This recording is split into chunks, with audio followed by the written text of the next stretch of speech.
अनियमित दिनचर्या, अनियमित खान पान और कुछ अनुवांशिकी गुण। अभिवादन स्वीकार कीजिए, मैं हूं आपका दोस्त बालकृष्ण बाविस्कर। आज बात करने के लिए आया हूं मैं मधुमेह की, डायबिटीज़ की और शुगर की। ये तीनों एक ही शब्दावली है, लेकिन अलग अलग नामों से जाना जाता है, क्योंकि आज इस दिवस को स्मरण करने का मुख्य मेरा तात्पर्य यह है क्योंकि आज है मधुमेह जागृति दिवस। और मधुमेह जागृति दिवस के उपलक्ष्य में मैं आपको डॉक्टर बालकृष्ण एक परामर्श देने के साथ साथ मेरे साथ क्या घटना हुई और मैं भी इस बीमारी के चपेट में कैसे आया और इससे निजात पाने के लिए कितने प्रकार के मैं आयोजन प्रयोजन कर रहा हूँ, कितनी मेहनत कर रहा हूँ, ताकि आप भी इससे सबक ले और आप भी जागरूक रहे, ताकि आने वाले समय में आप भी इस लाइलाज बीमारी के चपेट में ना आए। तो बात करते हैं मधुमेह बीमारी की। मधुमेह बीमारी यानी कि शरीर में ग्लूकोज की मात्रा का बढ़ना। क्या कारण? अनियमित खान पान, अनियमित रहन सहन, कहीं ना कहीं दिनचर्या में खराबी, इसका एक सबसे प्रमुख कारण है मधुमेह। अब मधुमेह की यदि बात करें तो मधुमेह संपूर्ण भारतवर्ष में एकदम तेज गति से बढ़ने वाली बीमारी है।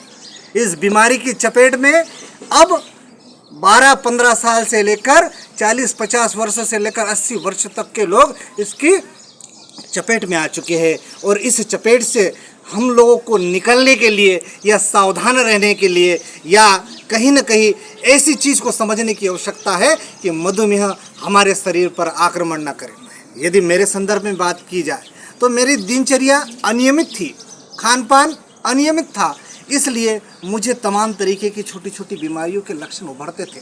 बीमारी यानी कि गंभीर या लाइलाज बीमारी के संदर्भ में बात नहीं कर रहा हूँ, मैं बात कर रहा हूँ बुखार आना, सर्दी होना, कम वजन होना, इस प्रकार की तमाम छोटी छोटी बीमारियां मुझे हुआ करती थी, किंतु मैं उसको नज़रअंदाज कर देता था। और उस नज़रअंदाज करने का आज दुष्परिणाम यह है कि मैं आज आपके सामने डॉक्टर बालकृष्ण बाविस्कर एक डायबिटीज़ का पेशेंट हूँ। जब मुझे इस बात का पता नहीं था कि डायबिटीज़ के लक्षण क्या है, डॉक्टर विनोद कदम के पास, तो उन्होंने मुझे कहा कि बाविस्कर जी, आपका जो स्वास्थ्य है वो कमज़ोर होता जा रहा है, आपके शारीरिक रूप से आप कमज़ोर दृष्टिगत हो रहे हैं, इसलिए आपको डायबिटीज़ की जांच करने की आवश्यकता है, मधुमेह की जांच करने की आवश्यकता है। तो उन्होंने मुझे लक्षण बताए। मधुमेह का पहला लक्षण उन्होंने ये बताया कि आपका वज़न दिन पर दिन कम होते जाएगा। हो सकता है मोटापा बढ़े, किंतु वज़न आपका कम होगा, बार बार पेशाब करने की समस्या होगी और आप कमज़ोर सा महसूस करोगे, थकान महसूस करेंगे। और ये भी लक्षण हो सकते हैं कि आपके पैरों में, आपके हाथों में जलन चलेगी। कहीं ना कहीं ये मधुमेह के लक्षण है, तो इसको समझने की आवश्यकता है। तब जाकर मैंने अपने खून के सैंपल लिए, खून की जांच कराई और रैंडम की जांच कराई। रैंडम जांच कहते हैं उस मधुमेह की जांच को। तब पता चला कि यदि भूखे पेट और भोजन के बाद के मधुमेह का दोनों को मिलाकर जो निष्कर्ष निकल जाता है, उसमें यदि व्यक्ति में उसका मधुमेह का प्रतिशत 200 से ऊपर है भोजन के पश्चात, और भोजन के पहले यदि 100 से ऊपर चले जाता है, और आपको ये जो तमाम मैंने जो परेशानियां बताई, ये तमाम जो पहलू बताए, जो तमाम लक्षण बताए, यदि वो है तो मधुमेह है। तो इस प्रकार के लक्षण जब मेरे में उभर के आए तो मुझे पता चला कि मैं डायबिटीज़ का पेशेंट हो गया हूँ। तो डायबिटीज़ का पेशेंट होने से घबराने की आवश्यकता नहीं है, दिनचर्या आपकी बदलने की आवश्यकता है। एक तरफ विज्ञान उत्तरोत्तर प्रगति करता है, निश्चित रूप से डायबिटीज़ की बीमारी को काबू में किया जा सकता है, रोकथाम की जा सकती है, उसे बढ़ने से रोका जा सकता है, किंतु उसको समाप्त करने के लिए अभी तक विज्ञान ऐसा कोई चमत्कार नहीं कर पाया। लेकिन आयुर्वेद इसका एक बहुत ही बड़ा इलाज है। लेकिन अभी तक आयुर्वेद में भी इस बीमारी का उन्मूलन करने के संदर्भ में कोई जानकारी नहीं मिली है। अब मैं मेरे नुस्खे बताता हूं कि मुझे स्वस्थ रहना है। यदि आप मेरे दर्शक, मुखनायक के दर्शक, आप लोगों से निवेदन है, यदि आप में ये लक्षण है तो सबसे पहले खून की जांच कराएं। और खून की जांच के उपरांत यदि मधुमेह के लक्षण हमारे में शरीर में आते हैं तो आपको एक बहुत ही आयुर्वेदिक अच्छा इलाज मैं आपको बताता हूं, ताकि उससे मधुमेह को नियंत्रित किया जा सके। और मधुमेह को नियंत्रित करने का सबसे अच्छा आयुर्वेदिक इलाज है जामुन।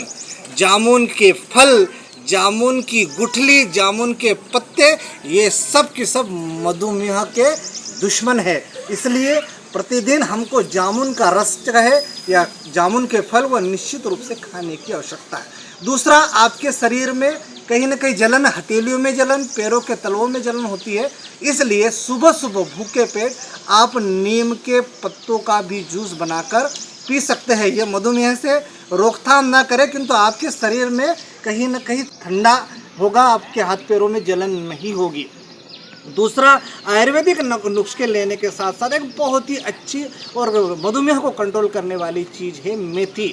मेथी के जो बीज होते हैं उन्हें अच्छी तरह से पीसकर उसका पाउडर बनाइए और सुबह भूखे पेट मुंह हाथ धोने के पश्चात उसको 1 चम्मच पीजिए कुनकुने गर्म पानी में। मैं 100% गारंटी कहता हूं कि आपकी मधुमेह नियंत्रित रहेगी। लेकिन आपके शरीर में जो इंसुलिन बनने हैं, इंसुलिन का मात्रा जो बढ़ गई है, उसको नियंत्रित करने के लिए आपको विज्ञान के चमत्कार पर भरोसा करना पड़ेगा, आपको डॉक्टर पर भरोसा करना पड़ेगा। भले ही डॉक्टर ईश्वर नहीं है, भले ही डॉक्टर भगवान नहीं है, किंतु आपको उस दिशा में ले जाने का काम डॉक्टर करेंगे।